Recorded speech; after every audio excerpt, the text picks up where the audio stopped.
उन यादवों या जो SC ST OBC के जो लोग हैं उनसे क्या कहना चाहेंगे सर कि इस तरह का जो कथावाचक अगर यादव बन रहा है तो उनको पिटाई कर दी जाती है और वही यादव हैं जो भारी मात्रा में ब्राह्मणों को अपने घर में बुलाते हैं और पूजा पाठ तो यही होगा, ब्राह्मणों का वर्चस्व होगा, गैर ब्राह्मणों को अपमानित शुरू से ये कचरा रहा है ऊंच नीच का। क्यों हुआ? उसमें तो कोई मुसलमान शामिल नहीं है। उसमें तो ब्राह्मणों ने यादव से जाति पूछ के उसको अपमानित किया, उसको मूत्र से उसका छिड़काव किया। होते हैं दुसाध भी हिंदू होते हैं। कितनी भूमिहार लड़कियों की शादी दुसाध लड़कों से होती है, आप बताइए। राजपूत भी हिंदू होते हैं, है ना? और फिर दलित भी हिंदू होते हैं। कितने राजपूत लड़कियों की शादी दलित लड़कों से करना चाहते हैं तो करें कि हर साल 1 लाख भूमिहार लड़कियों की शादी दुसाध लड़कों से करवाएं, तब हिंदू एक। तो क्या सिर्फ ब्राह्मणों की बोली समझता है? क्या वो दलितों की बोली नहीं समझता, यादवों की बोली नहीं समझता, पिछड़ी जातियों की बोली वाले? ये लोग तो इस मतलब ताक में रहते हैं कि कब इनको 400 वाला बहुमत मिले और कब ये बाबा साहेब के संविधान को हटा के इस देश पर मनुस्मृति लागू कर दे। मनुस्मृति जो एक सड़ा हुआ ग्रंथ है जिसमें महिलाओं के बारे में, दलितों के बारे में बहुत अनाप मिलता है, नोट मिलता है, उस पर छुआछूत लागू नहीं होता है। देखिए, पूरा जो धर्म है वो बेसिकली यही झूठ, पाखंड और आडंबर पर ही आधारित होता है और गरीबों के शोषण का वो एक जरिया है। इसलिए कार्ल मार्क्स जो थे वो धर्म को जनता का अफ़ीम कहते थे। लेकिन दुख की बात है कि उस अफ़ीम के नशे में मतलब अनपढ़ लोग तो छोड़ दीजिए, पढ़े लिखे लोग को याद होगा 1995 में एक बार हल्ला उड़ गया था कि गणेश जी दूध पीने लगे, है ना? गणेश जी की मूर्तियाँ दूध पीने लगी हैं, मिल्क मिरेकल हो गई। ये सबसे ज़्यादा सदमा इस बात पे लगा था कि वो जो पगलाए हिंदुओं की भीड़ थी, उसमें एक भी आदमी अनपढ़ या जाहिल नहीं था। सारे लोग शिक्षित लोग थे। कोई डॉक्टर, कोई इंजीनियर, कोई ऑफ़िसर, कोई प्रोफ़ेसर, कोई बैंकर, कोई जर्नलिस्ट, कोई लॉयर, मतलब जो समाज का बौद्धिक वर्ग होता है, जिसका दायित्व होना चाहिए समाज को अंधविश्वासों से मुक्त करना, वही लोग लाइन में लग के गणेश जी को दूध पिला रहे हैं। कथावाचक कथा नहीं कर सकता है क्या? नहीं, ये बहुत गुंडागर्दी है, शर्मनाक बात है जो उत्तर प्रदेश के इटावा से खबर आ रही है। और खबर ऐसी है कि यादव जाति के कोई कथावाचक थे जो पहले शिक्षक का काम करते थे, टीचर थे। उन्होंने कहीं कथा वाचन किया और उसके बाद कुछ कट्टर ब्राह्मणों को मिर्ची लग गई, तो उन लोगों ने उसकी मतलब छोटी-वोटी काट दी और उसको बहुत अपमानित किया और उसको कहते हैं कि ब्राह्मण महिलाओं के मूत्र से उसका मतलब कथित रूप से शुद्धिकरण किया। मतलब बहुत सड़ी हुई खबर आ रही है। इसके कई पहलू हैं।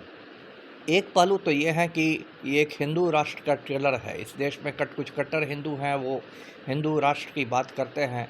तो उनको ये बताना चाहता हूँ कि यदि हिंदू राष्ट्र बनेगा तो यही होगा, ब्राह्मणों का वर्चस्व होगा, गैर ब्राह्मणों को अपमानित किया जाएगा, उनको उन पर जुल्म किए जाएंगे। और कट्टर ब्राह्मण लोग जनेऊ जिहाद करते हैं। जनेऊ जिहाद का मतलब है कि ब्राह्मणों का वर्चस्व स्थापित करना चाहते हैं सनातन धर्म के नाम पर। तो जनेऊ जिहाद की घटनाएं बढ़ेंगी। और देखिए, ये हर जगह होता है। अभी देखिए, बिहार के संदर्भ में भी एक बात हुई है। एक राजद की दलित प्रवक्ता ने एक बयान दिया तो उसके कपड़े उतारने की बात कर रहे हैं सामंती लोग। तो देखिए, लोगों के दिमाग में इतना ज़्यादा कचरा भरा हुआ है, गोबर और गोमूत्र भरा हुआ है, नफ़रत का ज़हर भरा हुआ है कि कोई किसी को मतलब ये नहीं करता है, समान अपने से नहीं समझता है। लोगों में मतलब मानवता समाप्त हो चुकी है, इंसानियत ख़त्म हो चुका है। जी। पहले ये सब जो कार्य होते थे सर वो दलितों के साथ होता था, आज वही कार्य यादवों के साथ हो रहा है, कल उनके साथ जो ऊपर वाले रहेंगे उनके साथ भी होगा। क्या इसी तरह से कभी नाक रगड़वा रहे हैं, किसी महिला का मूत्र का छिड़काव कर रहे हैं? बिल्कुल। आप सोचिए, ऐसा ज़रा शर्म की बात। और देखिए, इन्हीं सब की वजह से जो हमारे संविधान निर्माता थे बाबा साहेब अम्बेडकर, उन्होंने हिंदू धर्म को लात मार दी थी।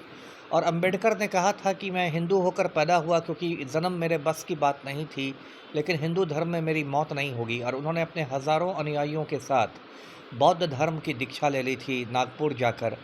और अभी भी नागपुर जाने पर वो दीक्षा भूमि लोग देख सकते हैं जहाँ अम्बेडकर ने बौद्ध धर्म अपनाया था। तो ये हिंदू धर्म में शुरू से ये कचरा रहा है, ऊंच नीच का कचरा। अब देखिए, पहलगाम में जो आतंकी हमला हुआ था तो उसमें ये संघी लोग कह रहे थे कि देखिए, धर्म पूछ के गोली मार दी गई, धर्म पूछ के गोली मार दी गई। लेकिन इटावा में जो हुआ उसमें तो कोई मुसलमान शामिल नहीं है। उसमें तो ब्राह्मणों ने यादव से जाति पूछ के उसको अपमानित किया है, उसको मूत्र से उसका छिड़काव किया है।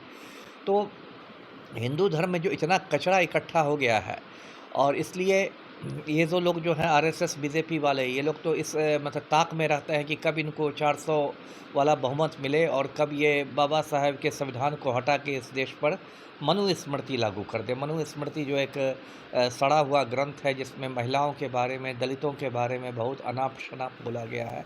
तो इन लोग का सपना वही है, उसको लागू करना। ये लोग मनुवादी लोग हैं और देखिए अभी यूपी की बात आ रही है, यूपी का जो मुख्यमंत्री है योगी आदित्यनाथ, उसको मैं ढोंगी आदित्यनाथ कहता हूँ, तो वो हर बात पर उसका बुलडोज़र चला जाता है और उसकी गोदी मीडिया में पहचान बना दी गई है कि बुलडोज़र बाबा है, बुलडोज़र बाबा है।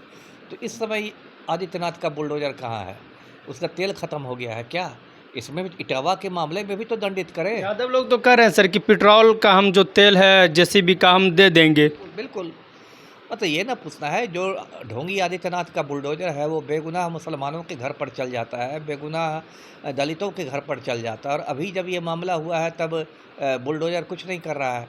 तो देखिए बहुत ही एक ख़राब स्थिति है और इससे सारे लोगों को, दलित बहुजनों को सतर्क हो जाना चाहिए। उन लोगों से जो लोग हिंदू राष्ट्र की बात करते हैं और जो लोग कट्टरता फैलाते हैं, मतलब बीजेपी और आरएसएस के जैसे लोग, क्योंकि अंततः हिंदू राष्ट्र के नाम पर ब्राह्मणों का वर्चस्व ही स्थापित होगा। जी। सर ऐसा कहते रहे मोदी जी कहते थे या उनके जो नेता हैं बीजेपी के, वो कहते थे एक रहोगे तो सेफ रहोगे, बटोगे तो कटोगे, यानी हिंदू राष्ट्र की बात करते थे सर। कैसे लोग एक होगा, कैसे सेफ होंगे? सही बात है, सही बात है। आप देखिए यहाँ पर आजकल हिंदू एकता का मतलब हो गया है कि मुसलमानों से नफरत करना। हिंदू एकता की जब बात की जाएगी, ये बीजेपी आरएसएस वाले करेंगे तो उसका मतलब रहेगा कि आप मुसलमानों से नफरत कीजिए। लेकिन हिंदू धर्म के अंदर जो ऊंच नीच है, जात पात है, उस पर क्या होगा, है ना? भूमिहार भी हिंदू होते हैं, दुसाध भी हिंदू होते हैं। कितनी भूमिहार लड़कियों की शादी दुसाध लड़कों से होती है, आप बताइए? राजपूत भी हिंदू होते हैं, है ना? और फिर दलित भी हिंदू होते हैं। कितने राजपूत लड़कियों की शादी दलित लड़कों से होती है। तो समाज में इतना ज़्यादा ऊंच नीच है, जात पात है, छुआछूत है। तो सिर्फ यदि ये लोग सबको एक करना चाहते हैं तो करें कि हर साल 1 लाख भूमिहार लड़कियों की शादी दुसाध लड़कों से करवाएं, तब हिंदू एक हो जाएंगे। तो ये सब देखिए बहुत ही नफ़रत पर आधारित ये हिंदुत्व है, जो मुसलमानों से नफ़रत पर आधारित है, और उस हिंदू समाज के अंदर कोई ये लोग समानता की बात नहीं करते। पटेल समाज से वहाँ पर भी तो यादव न कथा कर सकता है, ना कुर्मी कर सकता है, और नहीं कोई और समुदाय के लोग कर सकता है। तो क्या किसी एक ही समुदाय के लोगों का पेटेंट लगा हुआ है क्या कि कथा करेंगे? पेटेंट लगा तो नहीं हुआ है, उसको लगाने की कोशिश की जा रही है। यदि एक देखिए, मैं तो व्यक्तिगत रूप से नास्तिक व्यक्ति हूँ, ईश्वर में विश्वास नहीं है मेरा, लेकिन जो लोग ईश्वर में विश्वास करते हैं वो लोग भी ज़रा सोचें कि यदि ईश्वर है दुनिया में तो क्या सिर्फ ब्राह्मणों की बोली समझता है? क्या वो दलितों की बोली नहीं समझता, यादवों की बोली नहीं समझता, पिछड़ी जातियों की बोली नहीं समझता? तो ये तो जो भी हो रहा है ये बहुत गलत हो रहा है। और शुरू से मतलब देखिए 700 साल पहले कबीरदास ने कहा था कि जात न पूछो साधु की, पूछ लीजिए ज्ञान, मोल करो तलवार की, पड़ा रहन दो म्यान। तो कबीरदास 700 साल पहले उनको जो ज्ञान प्राप्त हो गया था कि मतलब जाति नहीं पूछनी है, ज्ञान पूछना है, वो बात अभी तक इन लोगों के मतलब गोबर भक्तों के दिमाग में नहीं घुसी है। आज भी ये लोग जात पात से चिपके हुए हैं। तो इटावा की घटना की मैं बहुत निंदा करता हूँ। वहाँ सरकार को कड़ी से कड़ी सज़ा देनी चाहिए जिन लोगों ने भी ये गलतियाँ की है। अब देखिए लोग बचाव में एक नई कहानी गढ़ रहे हैं कि उसने वहाँ महिलाओं से छेड़खानी की थी वगैरह वगैरह। मतलब अपने बचाव में लगता है इनको वकीलों ने ये पट्टी पढ़ा दी है कि ऐसा कहो बचने के लिए, लेकिन ये सब से कुछ होगा नहीं। ये बहुत गलत कांड हुआ है और इसकी निंदा होनी चाहिए। जी। सर उन यादवों या जो SC ST OBC के जो लोग हैं उनसे क्या कहना चाहेंगे सर कि इस तरह का जो कथावाचक अगर यादव बन रहा है तो उनको पिटाई कर दी जाती है, और वही यादव हैं जो भारी मात्रा में ब्राह्मणों को अपने घर में बुलाते हैं और पूजा पाठ भी करवाते हैं? देखिए ब्राह्मणों से मुझे कोई एतराज़ नहीं है, लेकिन ब्राह्मणवाद गलत चीज़ है। और ठीक आपने सही कहा कि मतलब यहाँ पर वो लोग खुद पाखंड के शिकार हो गया है यादव लोग, लेकिन ये लोग जो बहुत सारे दलित बहुजन भी हैं जो पाखंड की ज़मीन में खाद पानी देते हैं, तो उनको खाद पानी देना बंद करना चाहिए। उनको ऐसा समाज नहीं बनाना चाहिए जहाँ उन्हीं पर अत्याचार हो, उन्हीं के बच्चों पर जुल्म ढाया जाए। इटावा की घटना तो उनके लिए एक आँख खोलने वाली घटना होनी चाहिए। जी।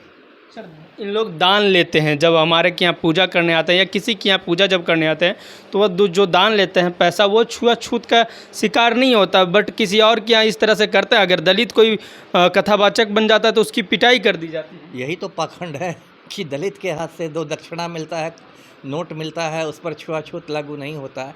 देखिए पूरा जो धर्म है वो बेसिकली यही झूठ, पाखंड और आडंबर पर ही आधारित होता है, और गरीबों के शोषण का वो एक जरिया है। इसलिए कार्ल मार्क्स जो थे वो धर्म को जनता का अफीम कहते थे। लेकिन दुख की बात है कि उस अफीम के नशे में मतलब अनपढ़ लोग तो छोड़ दीजिए, पढ़े लिखे लोग भी शामिल होते हैं। अभी दर्शकों को याद होगा 1995 में एक बार हल्ला उड़ गया था कि गणेश जी दूध पीने लगे, है ना? गणेश जी की मूर्तियाँ दूध पीने लगी हैं, मिल्क मिरेकल हो गया है।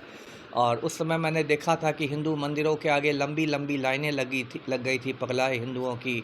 कटोरा चम्मच लिए लोग खड़े थे, कटोरा में दूध लेके, क्या है भाई, तो गणेश जी को पिलाना है। बताइए, ये इतना गरीब मुल्क है, यहाँ करोड़ों गरीब बच्चों को दूध चखने के लिए नहीं मिलता है। उनकी माँ आटा को पानी में घोल के मिलाती है, और क्योंकि दूध नहीं खरीदने के पैसे हैं, और उस देश में ये लोग मिल्क मिरेकल की बात कर रहे हैं। और मुझे सबसे ज़्यादा सदमा इस बात पे लगा था कि वो जो पगलाए हिंदुओं की भीड़ थी, उसमें एक भी आदमी अनपढ़ या जाहिल नहीं था।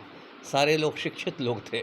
कोई डॉक्टर, कोई इंजीनियर, कोई ऑफिसर, कोई प्रोफेसर, कोई बैंकर, कोई जर्नलिस्ट, कोई लॉयर, मतलब जो समाज का बौद्धिक वर्ग होता है, जिसका दायित्व होना चाहिए समाज को अंधविश्वासों से मुक्त करना, वही लोग लाइन में लग के गणेश जी को दूध पिला रहे थे। तो क्या कीजिएगा? लास्ट में क्या संदेश देना चाहेंगे सर जी? ठीक है, मतलब लड़ाई लड़े, लेकिन शांतिपूर्ण तरीके से, कानूनी तरीके से लड़ाई लड़े। कानून को अपने हाथ में नहीं ले, हिंसा का रास्ता नहीं अपनाए। आज मैं देख रहा था कि इटावा में आगजनी सब हुई है। हिंसा के रास्ते पर नहीं, अहिंसक तरीके से, कानूनी तरीके से इंसाफ की लड़ाई लड़े, और लड़ते रहे जब तक न्याय नहीं मिले उनको। तो